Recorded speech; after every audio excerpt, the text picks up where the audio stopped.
We were also talking about time as being a really important element of context.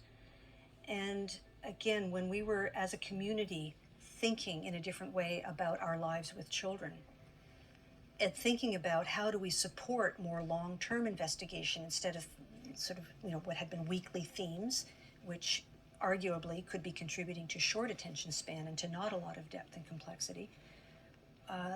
Teachers started really thinking about time in a different way. And a crisis arose though fairly early on, because the children in one program had really been engaging in a more long-term investigation, and it was almost Valentine's Day.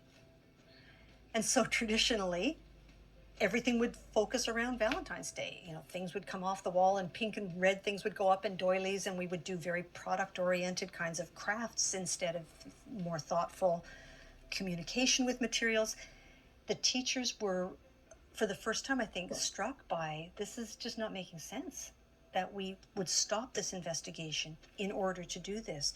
And there was quite a bit of discussion about this, and they decided that they were not going to impose Valentine's Day. But if the children raised this as something they wanted to do, that they were bringing in with them, then the teachers would respond. And they shared this with the parents. They let them know that this was the first time they had done this. It just didn't come up. Valentine's Day just didn't happen.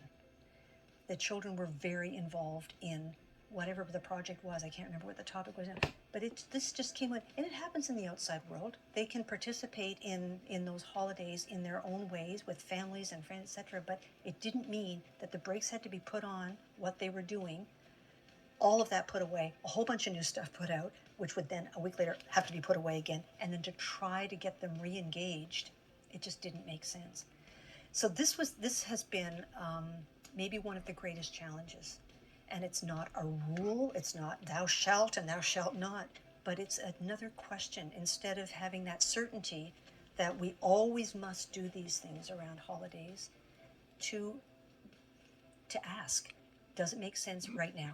If we think of time in a different way and looking to build the biggest expanses of time that we can, to see that decisions are negotiable, that we have regulations that we want children to have lots of time outdoors as well, but we can look at when to expand and contract.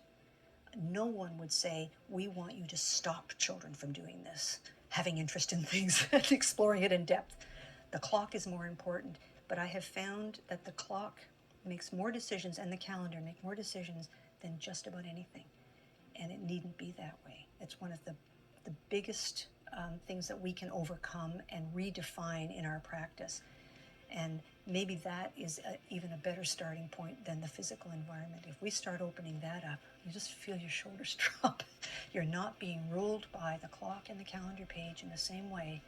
It just opens up a landscape that I think is wonderful for all of us to be in.